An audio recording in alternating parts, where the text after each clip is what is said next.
Now we will discuss the bony features of tibia. First of all, let us see the upper end. The upper end is expanded from side to side and it is made up of two condyles, the medial and lateral condyles.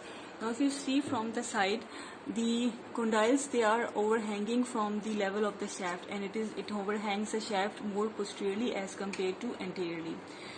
Now the two condyles, of these two condyles, the medial condyle is larger as compared to the lateral condyle, and it is oval in shape. These condyles are basically articular because they articulate with the condyles of the femur to form the knee joint.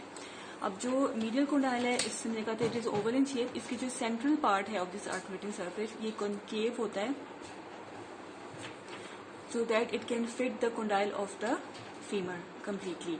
Whereas जो इसका peripheral part है, it is flat and यहाँ पर attach होता है एक सी shape fibrocartilage, जिसको हम मेनिस्काई कहते हैं. मीडियल मेनिस्कस यहाँ पर अटैच होगा. मेनिस्काई बेसिकली सी शेप्ड फाइब्रोकार्टिलेजनस कार्टिलेज होती है जो कि दोनों साइड्स को कवर करती है in between the tibia and femur. और उनका फंक्शन क्या होता है, they basically cushion give the cushioning effect and also deepens the articular surfaces between tibia and femur. So यहाँ पर पेरिफेरी पे यहाँ पर मीडियल मेनिस्कस अटैच होता है. नाउ अगर इसको हम ट्रेस करें, इसकी जो लेटरल मार्जिन है, ये मीडियल मेनिस्कस की जो लेटरल मार्जिन है आर्टिकुलर सरफेस की, it is raised somewhat to form a medial intertubercular, medial intercondylar tubercle. ये tubercle बन रहा है यहाँ पर, which is basically form by the lateral margin of this medial meniscus.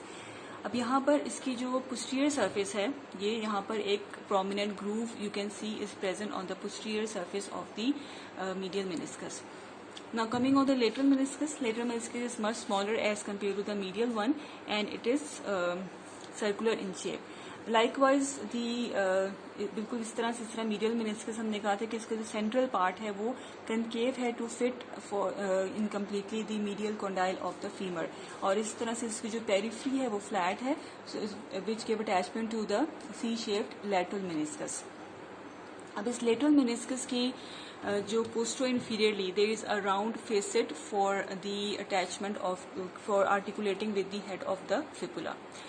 अच्छा, अब यहाँ बीच हमने कहा था कि इस तरह से जो लेटरल कंडाइल की जो मीडियल मार्जिन है, it is raise to form the lateral intercondylar tubercle. ठीक है, अब यहाँ पे दो टुबरकल्स बन गए, that is the medial and lateral intercondylar tubercles form by the corresponding medial and lateral borders of the condyles. अब इनके बीच में, यानी कि दोनों कंडाइल्स के बीच में एक रफ एंड सा एरिया है विच को हम कहते हैं इंटरकोंडाइलर एरिया. अब इस इंटरकोंडाइलर एरिया के जो सेंट्रल पार्ट है, इट इज नैरो, और ये it is in the form of a raised area, इसको हम एमिनेंस कहते हैं, इंटरकोंडाइलर एमिनेंस. और this eminence is flanked on both sides by the medial and lateral intercondylar tubercles. अच्छा, अब इससे हम इसकी अपर एंड के एंटीरियर सरफेस पे आ जाएं, तो हमने कहा था कि anterior surface most prominent bony feature है, दैट इज दी टिबियल टुब्रोसिटी. इस टिबियल टुब्रोसिटी को अगर आप गौर से देखो तो इसमें इसके दो पार्ट्स में डिवाइड करते हैं बाय एन लाइन, एंड इसका जो अपर जो है वो स्मूथ पार्ट है और लोअर इसका जो रफ एंड पार्ट है.